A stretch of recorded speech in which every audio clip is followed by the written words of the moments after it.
Passing gift company ద్వారా మాకు ఇలాగ కొన్ని ట్రైనింగ్లు ఇచ్చారండి. కోళ్ళ పెంపకం ఎలా పెంచుకోవాలి, కోళ్ళు మేపు ఎలా వేసుకోవాలి, కోళ్ళకి వాటికి వ్యాక్సిన్ ఎలా వేసుకోవాలి అన్నది మాకు ట్రైనింగ్ ఇచ్చిన తర్వాత కోళ్ళు మేము సంవత్సరానికి 3 క్రాపులు మేము పిల్లలు తెచ్చి దాని మీద మేము 20 రోజులు మేము కొంత లాభసాటిగా ఉన్నామండి.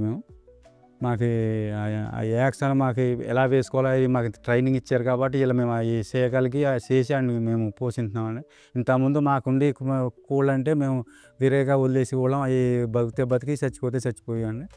అలాగే కూడా ఇంటికి మాకు విత్తనాలు ఇచ్చారండి. వాటికి కూడా మాకు ఎలా పెంచుకోవాలి, దానివల్ల మీకు ఖర్చు ఎంత అవుతుంది, ఎంత తగ్గుతుంది అని కొంత ట్రైనింగ్ ఇచ్చారండి.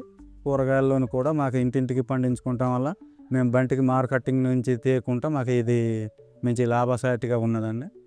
మేము అలాగే మాకు ఇచ్చిన ఫండ్స్లో కొన్ని లోన్లు ఎలాగ ఇవ్వాలి, మళ్ళీ ఎలాగ వసూలు చేసుకోవాలి, దానికి వడ్డీ రూపంగా ఎంత తీసుకోవాలి అన్నది కూడా మాకు ట్రైనింగ్లు ఇచ్చారండి.